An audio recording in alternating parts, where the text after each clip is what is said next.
This is Robert Stark, and I am joined here with a returning guest, the Truth Will Live. How's it going? Great. So we're going to be discussing the issue of aesthetic and cultural decline. So Cool. you have a background in art history. Yes. That was what I studied in undergraduate in college.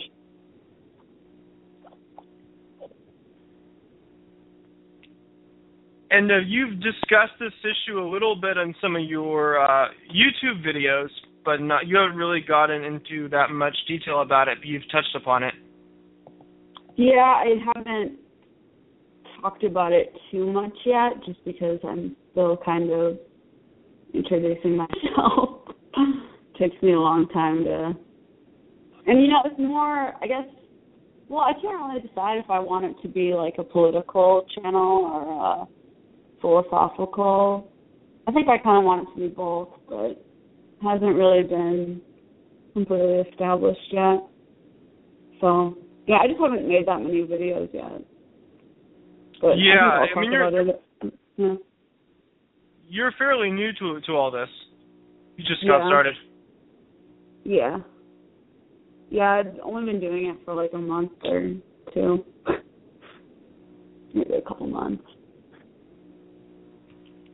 So, I mean, this is an issue that I'm very much interested in because, I mean, I also have the same background in the arts because I don't have an art history degree, but I work professionally as an artist, and I sell my work in galleries.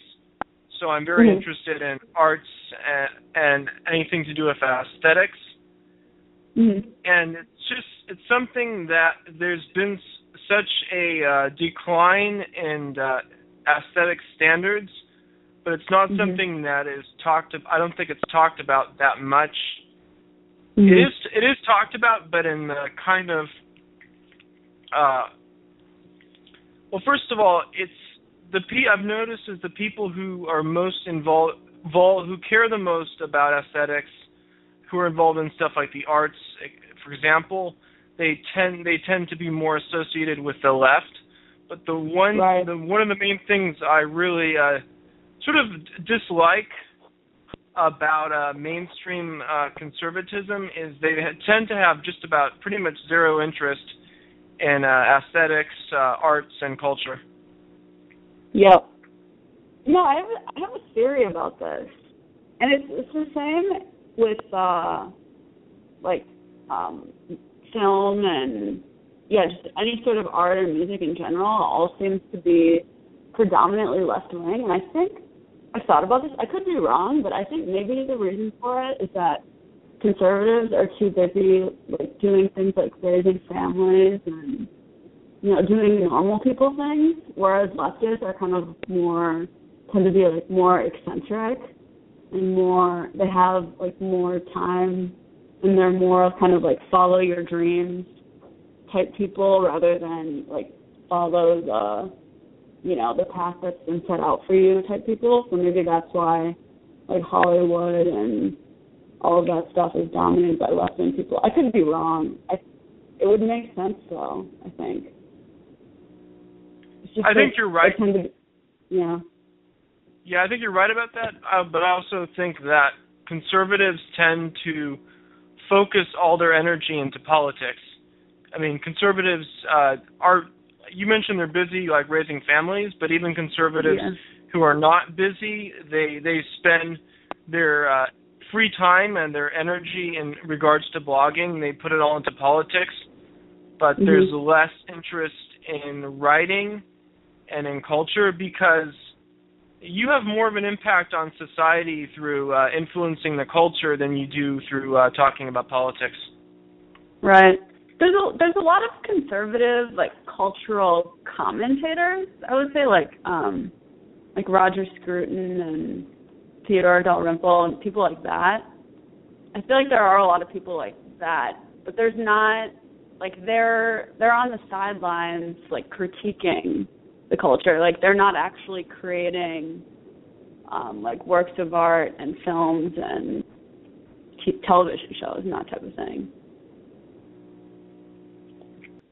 What are some of the things, studying art history, that have influenced your views? Are there any particular, what particular artists and genres of arts or eras of the arts have interest you the most? Modern art or classical arts or impressionism? Well, when I was in college, I was really into like contemporary and modern, and I still appreciate it. I'm not like totally one of these people that's like, oh, that's not art, blah blah blah, because I thought it was really clever and really intellectual, but at the same time, there was always this inkling in the back of my mind, like, since we've like made this switch over to clever commentary, and that's what art is, we've sort of like lost the technical skill that's needed to create,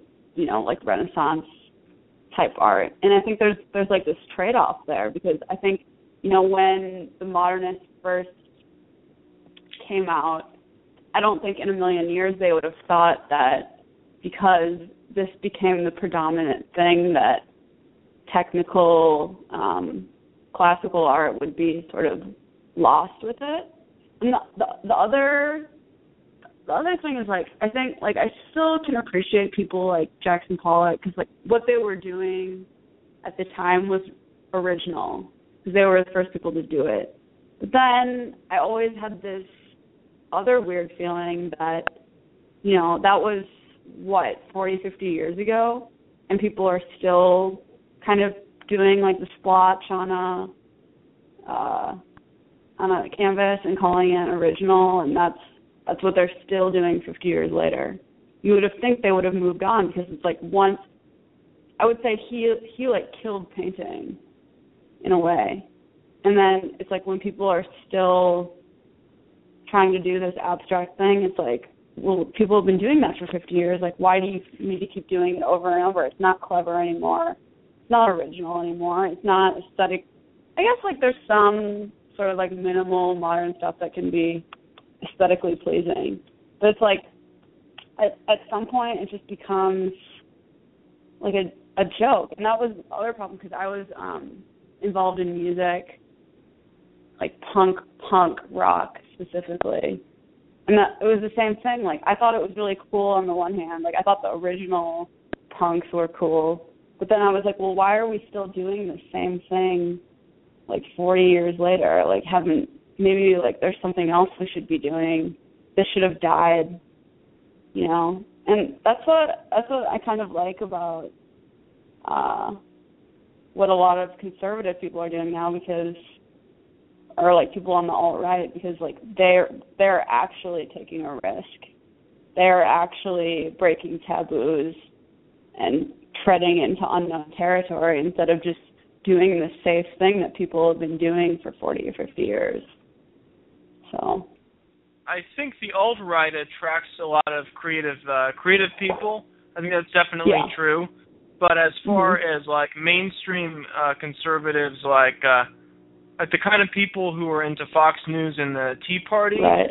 Like basically the left. I mean, the left views those people as a bunch of like fascists or extremists. They view like Fox News as being like fascist, but I mean, if anything, I find those people to be really boring. Like, you don't see that many creative types coming out of who are into mainstream conservatism, and I think the reason for that is most of those people, their two main interests is it's a coalition of people who are primarily concerned about just lower taxes, but also social conservatives who are concerned about issues like abortion and gay marriage, and that's why I think that's the case. But the alternative right attracts a lot of creative people. It does. And the other problem with like the mainstream right is, a lot of the people, they're not, like you said, they're kind of, I don't want to call them trolls, but it's kind of rude, but that's kind of, they're like simpletons. Now, I sound like a huge, like, jerk. I don't want to sound like that. That's really rude of me to say. But we're all thinking it, so I'm just going to come out and say it. So, yeah, I kind of like the stereotype of, like, the New York art critic. Yeah. But, I mean, yeah, a lot of the, like, leftist stereotypes about those people are true. And the problem, I think, the reason why the right is always losing, or the mainstream right is always losing, is because they don't have, like, an in-depth understanding of why gay marriage isn't a good idea. They're just like, well, because this is the way it's been. Or, like, we want lower taxes because you're lazy. And it's just like, it turns into this big caricature of itself.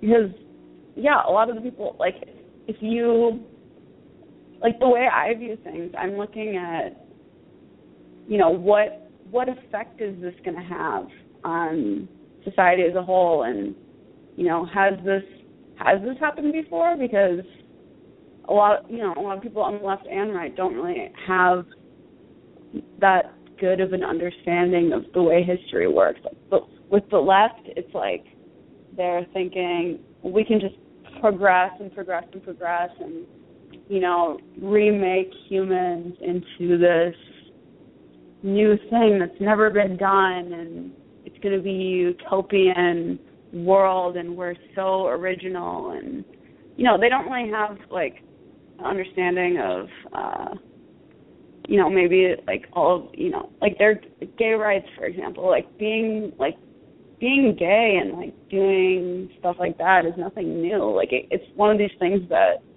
kind of comes and goes. And I think, like, I'm interested in looking at, like, okay, well, I'm going to ignore my initial reaction and say, you know, love is love, blah, blah, blah, because that's kind of like a feel-good cop-out in a way. And I'm going to instead look at, like, well, when there was, you know, in the Roman Empire and that type of thing, like, what was happening with gay rights, or not, I guess they wouldn't have called it gay rights, but what was happening with that then, and what was the effect of that, and was it good? Or, you know, it's just like, you know, you get people, like, quoting out of the Bible, and it's just... Well, yeah. I don't know if you're familiar with him, but there's this writer he's part of the alternative right or the new right or whatever. His name's James O'Meara, and he's a homosexual, and he's written this book called The Homo and the Negro, but he's basically criticizing both sides. So he is pro-homosexual in the sense that his view is that he sees homosexuals as creators of culture, but a lot of people in the alternative right are not going to agree with that because they tend to have a negative view of homosexuals.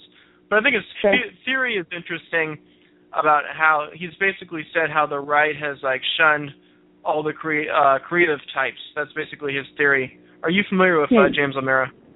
No, I'm not. That sounds really interesting, and that's kind of like, I'm really into Camille Paglia, and that's kind of her. She doesn't say that directly, but she's, like, bisexual, and her whole thing is, like, all of, you know, this, this has happened, this proliferation of gay and gayness and all this stuff has happened before, and, like, I'm going to embrace it, but at least she has, like, a historical understanding of it. And, yeah, he might be onto something that, maybe gay people are the creators of culture. But I think with the left, it's like they don't want to paint them as the creators of culture and, like, eccentric types. They want to view them as, like, normal, wholesome, we're just like any other family types, which is like...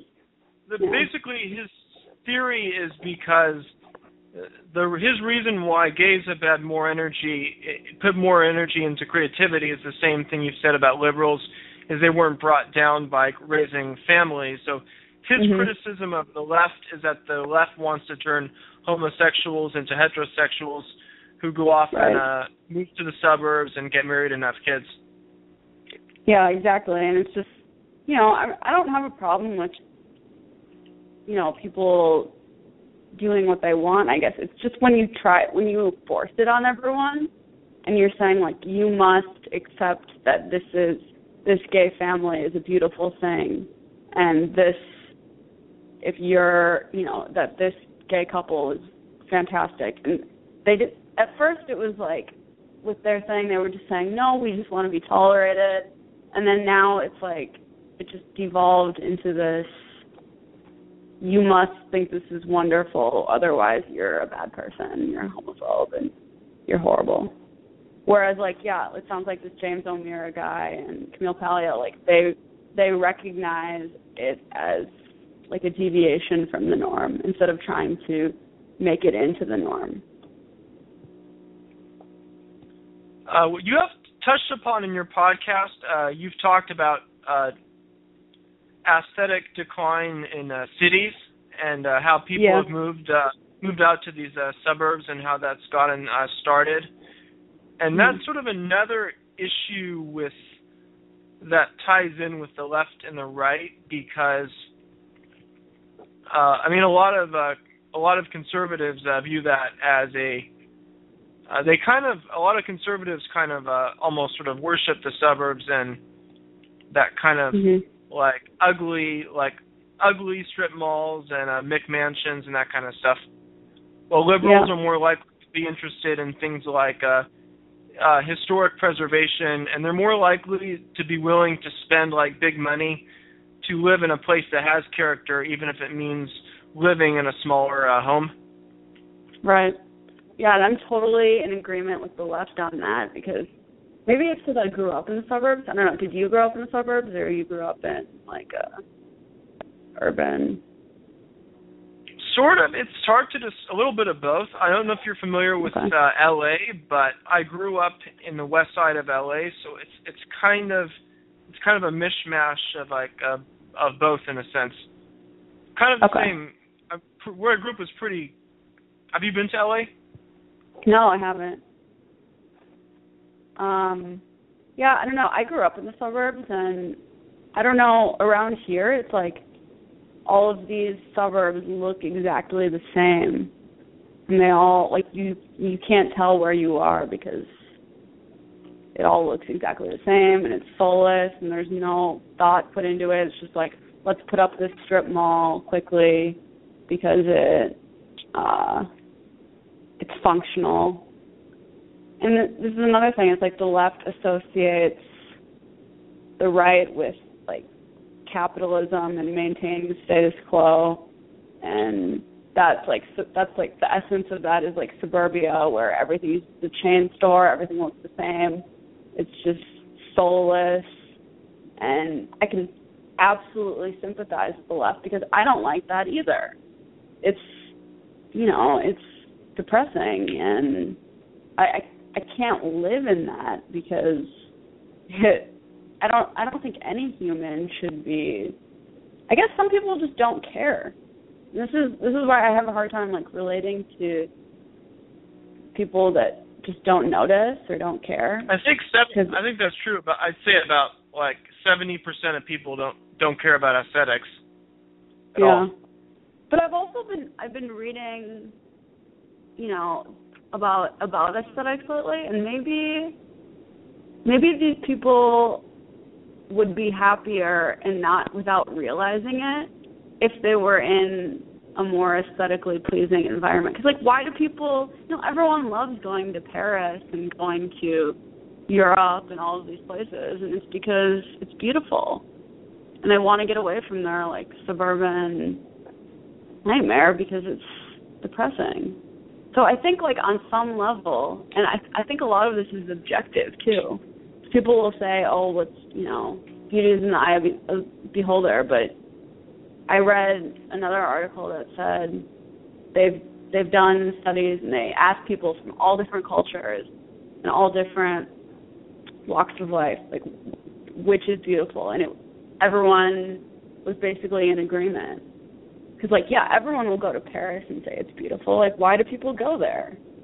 You know, like, they'll say that they don't care about that. But I think when it comes down to it, there's something, like, spiritual or transcendent about being in that environment. That's another thing with I would say the alternative right is more Eurocentric, while the mainstream American right is very focused on American exceptionalism, and a lot of mainstream conservatives they like to go on about how much they hate the French and have no interest in visiting Europe. Yeah, and it's a liberal. It's sort of a liberal stereotype, but it's true in a lot of cases. Yeah, and it's funny because the left is like very Eurocentric without realizing it. Because they pretend like they're so interested in multiculturalism and diversity and all of these things. But then it's like they're always comparing Europe to the U.S. and we should be more like Europe, and look at Denmark, like they have this and that, and they're, you know, we could have that. And they're the ones who live in these, like, you know, old, or try to gentrify these old cities that are obviously European and have, you know, because they're historically built by Europeans. So it's interesting because they will, like, deny until the cows come home that they're not, but it's a strange phenomenon. But yeah, so I think the alternative right is a lot like the left in that regard. They're just open about it. Like, they don't pretend to love diversity and multiculturalism, but be Eurocentric. They're just outright Eurocentric. So it's kind of interesting. And the other thing about the mainstream right is their view on economics. They're perfectly fine with seeing historic buildings torn down and wilderness areas paved over because they see it as part of capitalism and part of the free market. Like, their belief is basically, if it's private property, you can do whatever you want with it. You can destroy it. Yeah, and see, I'm not really on that game either, because it just destroys your roots. And I don't know. I don't really know that much about economics or capitalism or anything. I'd probably call myself like an economic moderate just because I don't really know that much about it. But from what I know, you know, people that have studied it, some will say that it doesn't matter. It just matters, like, the people who are involved, because there are some socialist countries that are really nice, and there are some really capitalist places, like Haiti, for example, that are just basket cases. And so they'll say it doesn't matter, you know, what the economic system is. It just matters the people and the culture that are partaking in that. And I think that's probably closer to the truth. But yeah, and I just don't see, like, and that's kind of what the mainstream political debate in America is about, is economics. I guess there's some stuff with, like, immigration too, but most of it is based around economics, and I just find it hard to argue either way. I guess I probably would lean more right. I like Uber and stuff like that, but I also, you know, it's like both of being completely gung-ho about either capitalism or socialism just doesn't really resonate with me, because with capitalism, it's like, why would you entrust your entire civilization and culture to be run by the free market necessarily? I don't, because that, you know, that's kind of like democratic in its own way, and people might just go for the cheapest thing, and then you end up with just Walmart everywhere. Or maybe, you know, I don't know. I don't know too much about this formally, but that's what it would seem like. But So yeah, I feel alienated whenever people start talking about economics. But I also don't want to give all my money up to social programs if it's just going to be, and it's always more and more and more, you know. And the other problem is, like, I wouldn't be opposed to social programs if they were evaluating how effective they are. But with a lot of them, it's just like, well, we just need to keep doing this, and there's never any, like, data or evaluation of, well, is this working? Like with the public schools, for example, they'll just say, we need more money, and there was another thing that was like a big liberal obsession is universal preschool, which they were convinced was going to make everyone into an Einstein, and it didn't, but they're still pushing it. Like Head Start. I don't know if you heard of it, but yeah, I've heard of it. Yeah, it's like it doesn't really have any effect on anything. It's basically just free daycare. So it's like when they're not willing to actually evaluate if their social programs work or if they make things better or worse, then I'm going to be less inclined to support them. But I'm not opposed to the idea if it actually worked. So one of the comments you were making in one of your shows is basically you were saying that there's basically no standards in how people present themselves in public. Like you see people going around in their pajamas even. Yeah. Mm-hmm. Well, I guess the only standard that I see is that you're not allowed to impose a standard. So some people might call this Anarcho Tyranny, which is it's like an enforced standard of anarchy or no standards. So if you decide to impose a standard on yourself, that's seen as really restrictive and oppressive, and it's looked down upon. Like if you said, I'm not going to,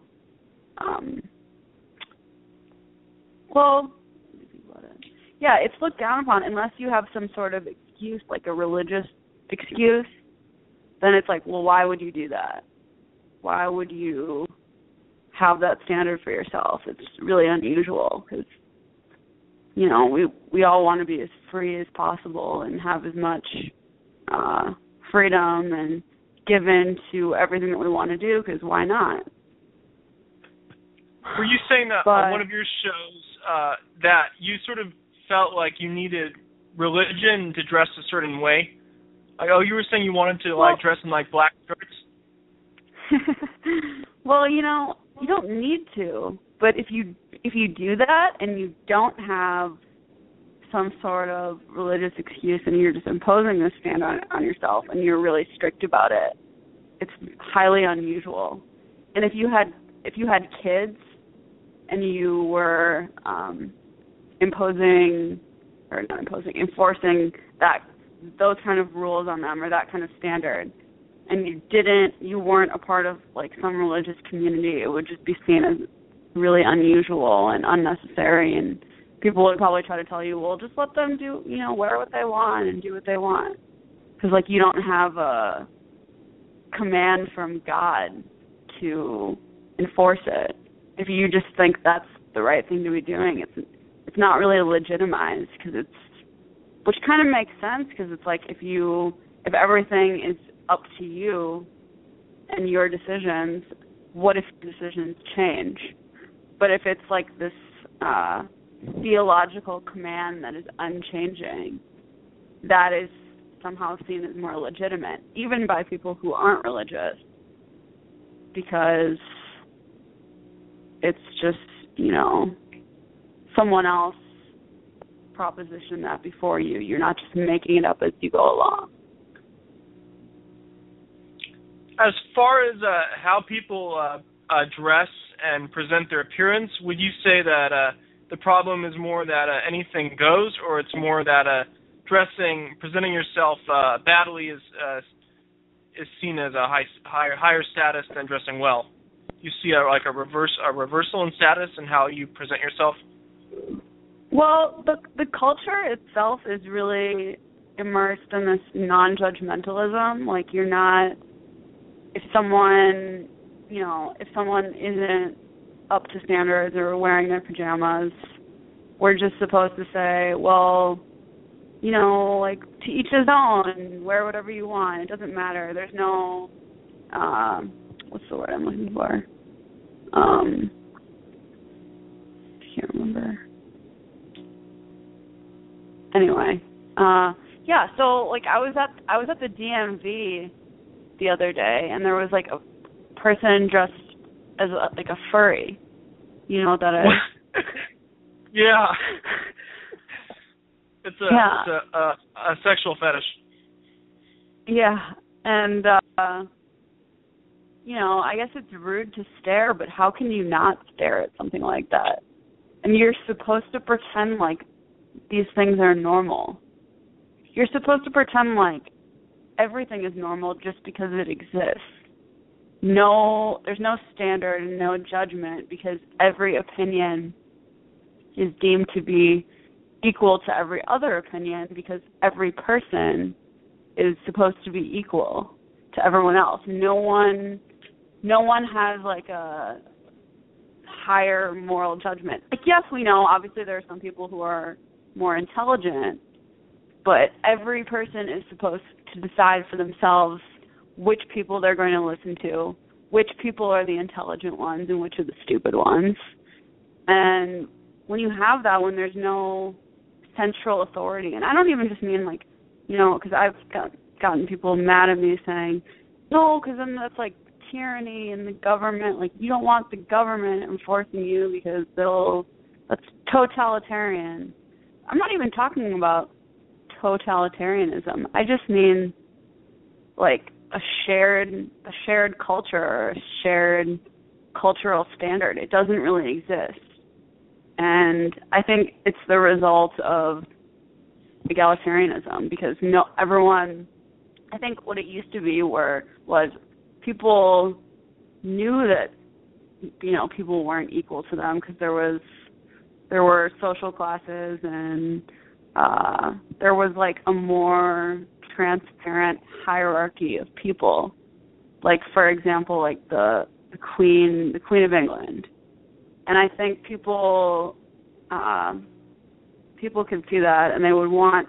I think people, either consciously or non-consciously, wanted to emulate the people higher than them, the people with better taste, the people who were smarter than them. But we don't really have like those examples. Like now we have like the highest example are people that are supposed to be just like you, like our celebrities. It's like people you can relate to, like George Bush, like he's your next door neighbor, like that's the president, like a guy that you can sit down and have a beer with. Well, one example I'll give is I went to this, I was visiting this really exclusive hotel in Santa Barbara. I think it's where a lot of celebrities say they're like the average room costs like $1,000, and there were guys there. They were dressed with wife beaters, backward baseball caps, and tattoos. And this was like some of the wealthiest people in the world. Wow. Yeah. See, it doesn't surprise me at all. There's like nowhere where you can really go that wouldn't have that type of thing like that because it's seen as really fascist to like impose a standard of dress or behavior on people. And what was I going to say? What do you think about the whole campaign against like fat shaming? I think it's I'm not a conspiracy theorist, but I have this theory that it's like being promoted by fast food companies or but yeah, that's like a really obvious example. Like, you shouldn't strive. You should just if these people can't lose weight, we shouldn't shame them. We should just accept them for what they are instead of holding them to any sort of standard because it's oppressive and it hurts their feelings. We're so focused on everyone's feelings, and that's kind of like what we run everything off of. What was I going to say before about the wife beater thing? I can't remember. I'm really mad because it was something important. I don't know. Anyway, yeah, sorry about that. Has your personal fashion sense, how has it changed over time? What kind of did you dress? How did you dress when you were younger?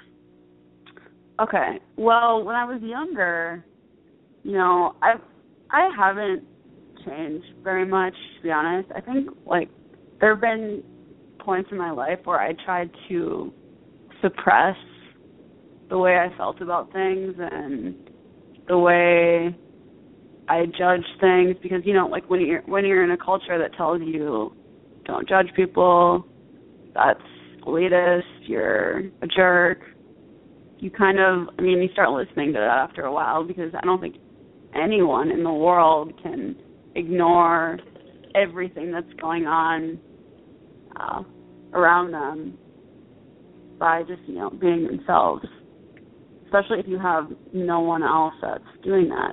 But yeah, so when I was younger, I was always into fashion and that type of thing. But then when I went to the schools that I went to were probably lower middle class and pretty middle class, working class ish. And there were a lot of people that wore sweats and stuff. That was a thing. And I remember I thought that was really weird, but at the same time I was well, those are the cool people, so I'm going to start emulating them because they're high status people. So I started wearing sweatpants to school to try to higher my status, which doesn't make any sense at all. But when you're a kid, you want to fit in with people. You want to was that be, around the time be accepted. People were having that where they were wearing, you'd see women with and girls with the sweatpants that said juicy on their ass? Yeah, probably. It was also the time when people would wear thong underwear sticking out of their jeans. And did you do that? No. But yeah, when I was this is when I was in middle school and people were doing some pretty gross things, But yeah, it was this is, it was the hip hop culture where people wear sweats and juicy, that type of stuff. It's so lazy. It looks terrible. And, people still wear that kind of stuff. And I hate it. And now it's so in middle school, I tried to fit in with people. So I tried to wear what they were wearing. And cause that's just how most kids would react to that kind of thing. You're not going to start wearing a suit and tie to school if everyone else is wearing sweatpants all the time because you would look like a lunatic. But yeah, so that's kind of. And then there was times where I'd be self-conscious, I don't want to be too fashionable or too look too much like I care because then people will think that I think I'm better than them, which is also crazy. But I've had people say that to me before, wow, you look so different from everyone else. And it's just when you're younger, you don't want that type of thing. You don't want to stand out. You want to fit in. But then, as I've gotten older, it's just I don't care anymore. I'm just gonna wear what I want to wear, and if I look overly formal or different than people, then who cares? I'm gonna rise above the crowd. I don't care anymore.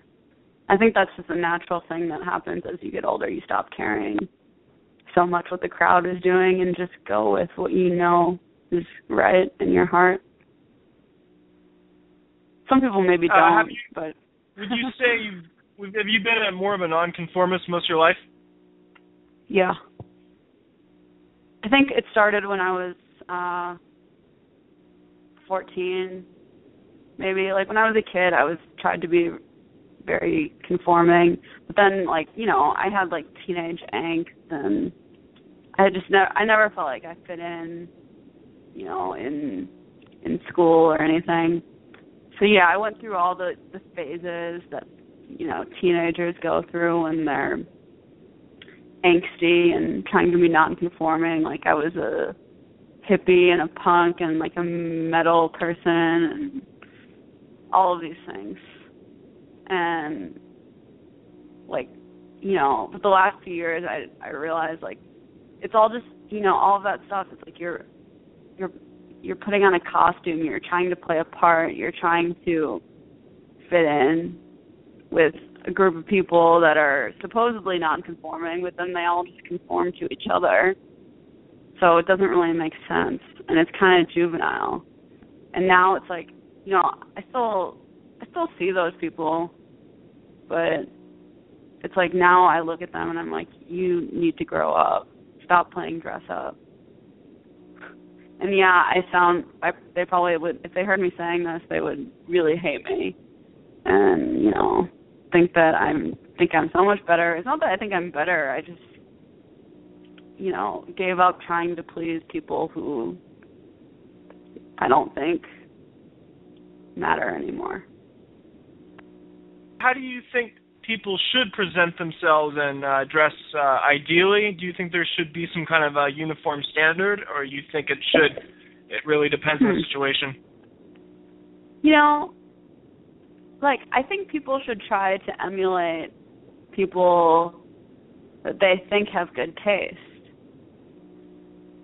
I think that's what people used to do, because when you look at a picture of people 50 years ago or 100 years ago, or even 50 years ago, it's like they look, you know, there's not this huge dramatic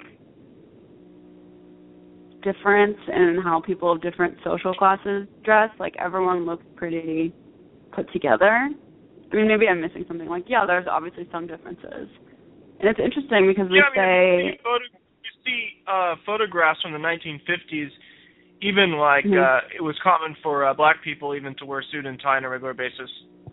Exactly. And now it's like we supposedly have this more egalitarian society, but you see I think the difference between, you know, the middle class is like dying, but the difference between like lower class people and upper class people is even more stark than it used to be, I think. I would say so. Economically, in terms of how much money people have, the wealth disparities are increasing, but culturally, the culture is being dragged down. So, as I said, the rich are getting richer economically, but culturally, they're emulating the proletariat. That's true, also. Yeah, it's like, yeah, that's a good point. I still feel like a more dramatic difference, though. Like, I don't think that, I'm trying to think how to explain this. I guess there's just more variety. And I think that there is, like, a certain way of presenting yourself that, I don't know, I just feel like, yeah, it was like people used to strive to, yeah, like emulate people that probably had more money than them. And now, yeah, you're right, it's the opposite. People strive to, you know, be mediocre in some ways, or to fit in. Like what I did when I was younger. A good example, if you look at the Republican presidential candidates, like someone from like George Bush is a good example. His family were like old wealth, New England blue bloods, but he went out of his way to create this sort of a phony persona of like a redneck. Yes, exactly. And it's like, also there was this phenomenon of young adults and young people who are kind of like, if they come from money, they're like ashamed of it and they try to hide it. Which, you know, I'm not a fan of people flashing their money all around, but it's like if you're working class, that's seen as like somehow more noble.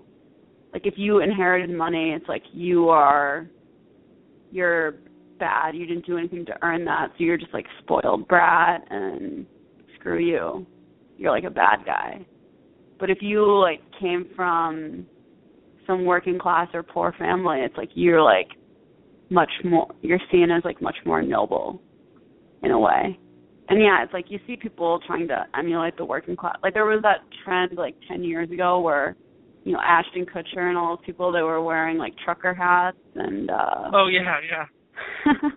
like, you know, Pabst Blue Ribbon, drinking that. I mean, people in LA are pretty, in Southern California, they're pretty ostentatious about how they display their wealth.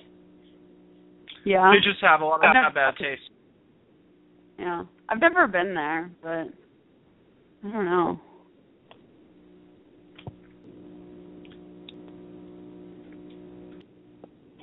One thing you've talked about in your videos, you've talked about Judaism. You were saying that Judaism places less of an emphasis on aesthetics than European culture does. Would you say that's true? Yeah, I would. It's interesting. I don't really understand why. Maybe it's like that thing I was just saying about different bloodlines being attributed to different powers. Like maybe the Jews missed the artistic powers, and it was just given to the Europeans. But yeah, I don't know. I guess like yeah, when you go into a Catholic church, it's obviously very beautiful. But when you go into a Protestant church, it's very plain. So it's not really.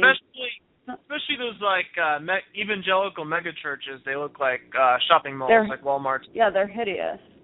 They're absolutely hideous. So it's mostly the Catholic Church that is so aesthetically focused, and maybe like Eastern Orthodox churches, but not quite as much as the Catholic Church. But that was a huge thing, like during the Protestant Reformation, because they thought it was like idolatry and everything. Like I guess it kind of is, like it kind of maybe evolved from paganism, but that's kind of why I like it, I guess. So it kind of like repels me from Judaism because it's not, you know, what are the classical virtues, like the good, the beautiful, and the true? If it's not beautiful, then it's not going to attract me. And people say, well, but you can just be this religion and then appreciate Catholic art or Christian art, or like you can't be Catholic just because you like the art or blah, blah, blah. Isn't there a prohibition against making sculptures in Orthodox Judaism? Yeah, and that's annoying too. Like, if you can never have a sculpture, like, what kind of life is that? I don't want to live without sculptures.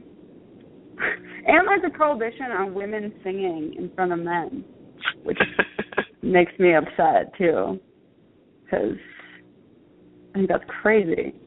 It really turns me off, you know?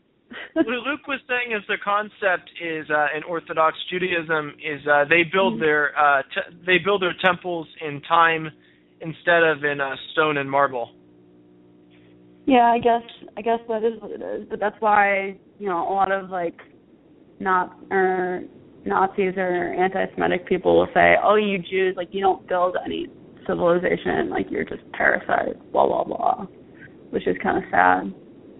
But you know, if they don't, maybe, and like, I don't know, I've thought about this, like maybe building all of these monuments and stuff is just fleeting. Because have you ever heard of that poem called Ozymandias?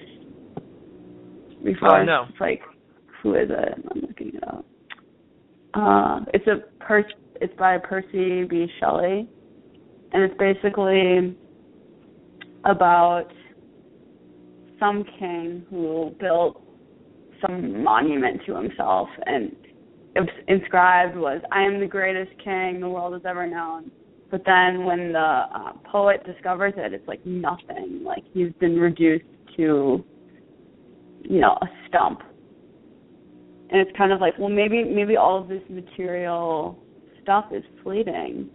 And maybe, that's kind of like the anti-worldly. But on the other, I don't know. I have a problem with this because, if things aren't beautiful, then, what's the point? Why do we have to be surrounded by ugliness? Is that what God wants? Is that God wants us to be in an ugly world to please Him? That doesn't really make any sense to me. And people, what I was saying before, people will say, you can't be Catholic just because you like the art or just because you're drawn to the aesthetics. But maybe for me, maybe that is the essence of God, or that is the essence of spirituality.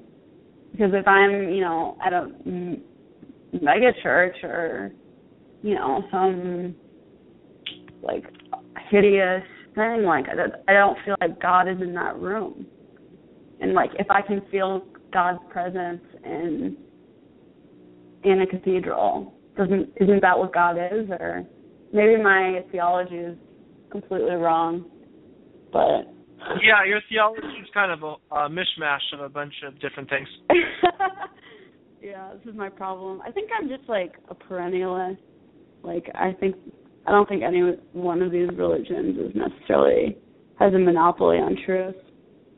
Would your family disown you if you converted to Christianity? Probably. So yeah, that's not a good. I don't know. Maybe they wouldn't disown me, but they'd be really, really mad at me. So that's important because family is obviously really important to me. So that's kind of annoying, and it's just. I think at this point I'm just going to call myself a perennialist and not commit to anything because none of it feels like everything has its ups and its downs for me. Maybe I should just create my own religion, going back to that. Yeah, we talked about that last time. One thing you were saying on the show that was interesting is you were pointing out that some of the Reform synagogues are more like cathedrals, especially the older ones, especially in LA. Most of them have been built in the last 50 years, but some of the older ones that were built 100 years ago. Yeah, it's really interesting. It's the more. I think the reason why is because they're the most assimilated to modern Western culture. So it's more church-like. Luke said if you go to a Reform synagogue, you wouldn't even realize you weren't in a church for the first hour, because they kind of have adapted all of that. And I guess the reason why Orthodox synagogues are so different is because they're trying to be anti-Western, but I don't think that means it has to be ugly. I guess I just don't. I don't know. I guess I just don't care. But if I care, maybe I don't want to be a part of that. I don't know. It's very confusing. If you look at contributions to say the arts and architecture, so there have been Jews who have made contributions to arts, but I'd say for the most part those individuals have been pretty assimilated into European culture. Right. Yeah, there's not that many Jewish visual artists. There are modern ones, but that's kind of a different thing because that's modern art is more of an intellectual movement. But yeah, there's not a lot that I can think of. What was interesting though was when I was in Israel a few months ago, and there were I went to this museum and there were all these Jewish artifacts, and were really ornate and like, you know, identical to like European manuscripts. But I had never seen anything like that before. I guess it was all destroyed or something. But it was kind of cool to see. So I didn't know that even existed. But there's so little of it, you know. It's just like, seems like it's a lost thing. Were you impressed by the architecture in Israel? Depends on which city. Like Tel Aviv is really modern, almost like Soviet feel. So no, I thought it was. Actually, there were parts of it that were kind of cool. Like there were some older parts that were interesting. I felt like more like Italian or Mediterranean or something like that. Jerusalem was pretty cool though, because everything has to be made in this certain kind of stone. And but yeah, there were some like modern bridges and things that were thrown in that kind of like threw me off. But yeah, like the old city and that type of thing was pretty cool. But nothing that impressed me like what I've seen in Europe. So it didn't go that far, unfortunately. Yeah, I guess in Israel the Jewish stuff in Israel, it's like either really ancient or it's like brand new.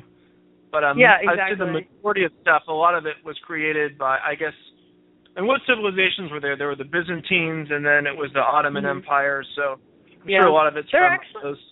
Yeah, there was some stuff that was like left over from like when the British were there too. That was in Jerusalem. That was kind of cool, but yeah, I mean, nothing that impressed me like what I've seen in France or anything like that, or even in the U.S. I think it's like a lot of the old cities here are more aesthetically pleasing than I guess it's just like it has that Middle Eastern feel to it, which I don't know, I guess that feels really alien to me for some reason. I'm not Middle Eastern, but yeah. It's interesting you bring up the Middle Eastern thing because in LA we have a lot of Iranian Jews, and like the kind of stuff they build in Beverly Hills, it's like it reminds me of the kind of stuff you'd expect to see from like the Arab like rich Arabs in like Dubai. Right. Yeah, I mean they basically are Arab, sort of. I mean, I don't know that many Iranian Jews, but when I met like Mizrahi Jews in Israel, like they look indistinguishable from Arabs to me. I mean, I highly doubt they're related to Ashkenazi Jews. Maybe I'm wrong, but I think the only thing they have in common is religion. That's my initial reaction. This is what a lot of like, you know, Palestinian activists and anti-Zionist people will say, is that you Ashkenazi, you like colonizers, you belong in Europe, go back to Europe. But then like you get the people like far right Nazis and stuff saying, oh, like get out of Europe, like go to Israel, like you're not European, you're not white, like, so it's kind of like, well, you know, where do you belong? If you don't belong in Israel or Europe, you know, where are you supposed to go? Like to the moon?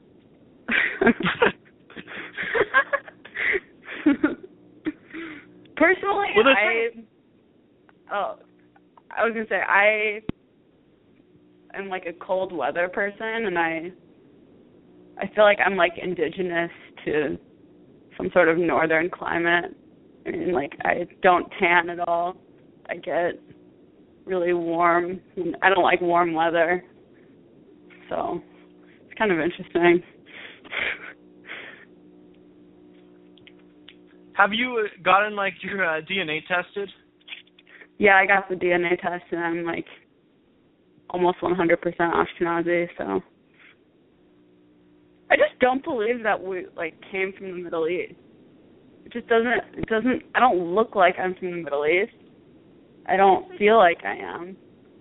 But when you went to Israel, like, you're saying the Mizrahi people that you met, like, physically, they look nothing like you. Absolutely nothing like me. I mean, they look like Arabs. Maybe, I think that they are. They just have, the only thing that's different, I would imagine the only thing that's different from them and Arabs is religion. Maybe I'm wrong. I mean, maybe there's differences, but I don't really believe that I'm, like, related to them. Yeah, so it's all very confusing. Where am I indigenous to? I don't know.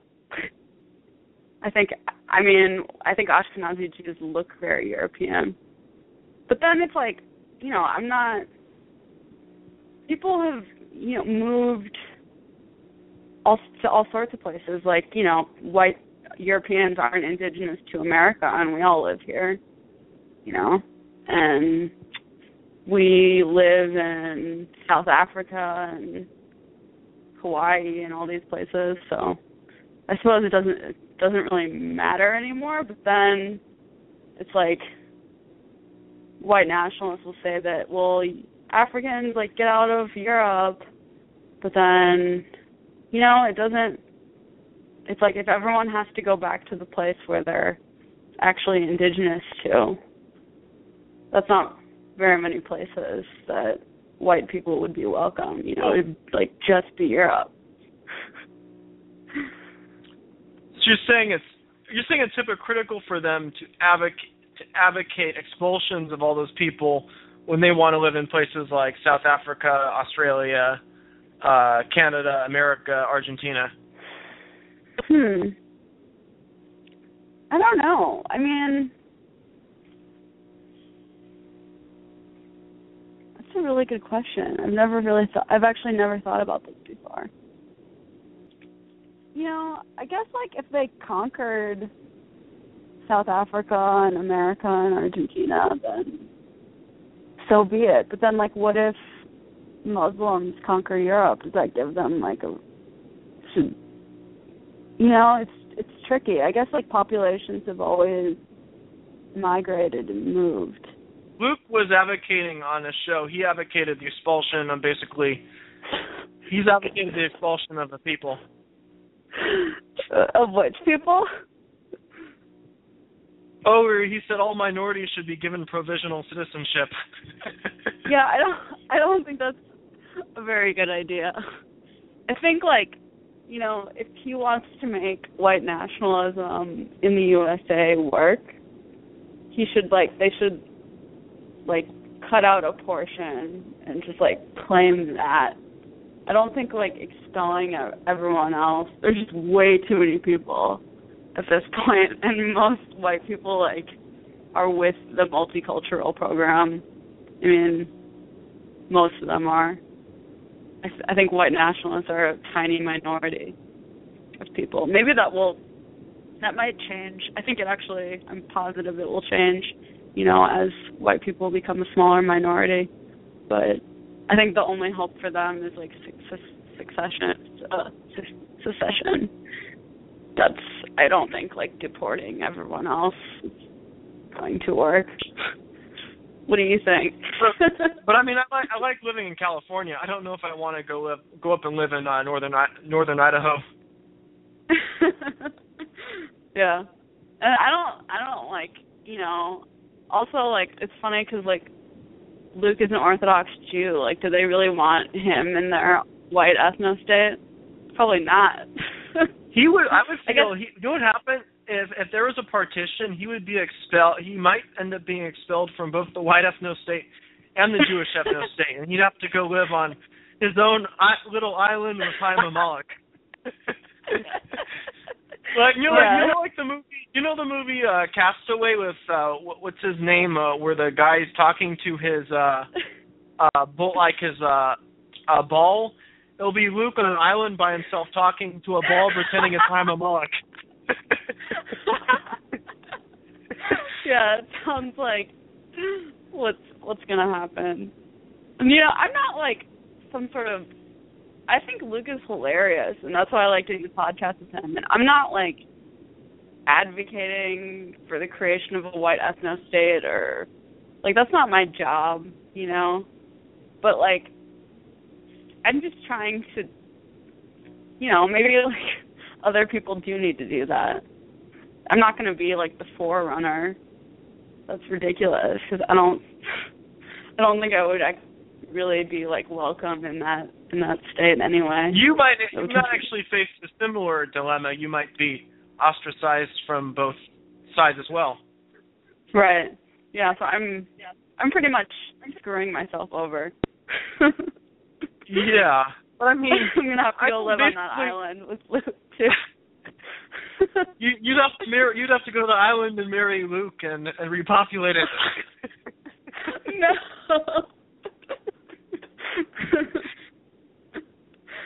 Yeah, I don't know. I don't know what's going to happen to white people in the next 100 years. Oops. But before I wrap things up, do you have any like upcoming videos or ideas for videos, things that you haven't done before? Yeah, I filmed like 2 videos today, and I don't know if I'm going to put them up because I don't know if they were that good, but one of them was about the reasons why people join left-wing movements. Kind of what we touched on before. It's because they are disappointed in capitalism, materialism, and, you know, like what America has become. And I'm just saying how maybe those reasons are legitimate. If they want to destroy capitalism, like, I get it. I get why. Just look at what it's created. It's created this, like, monstrous, cultureless void.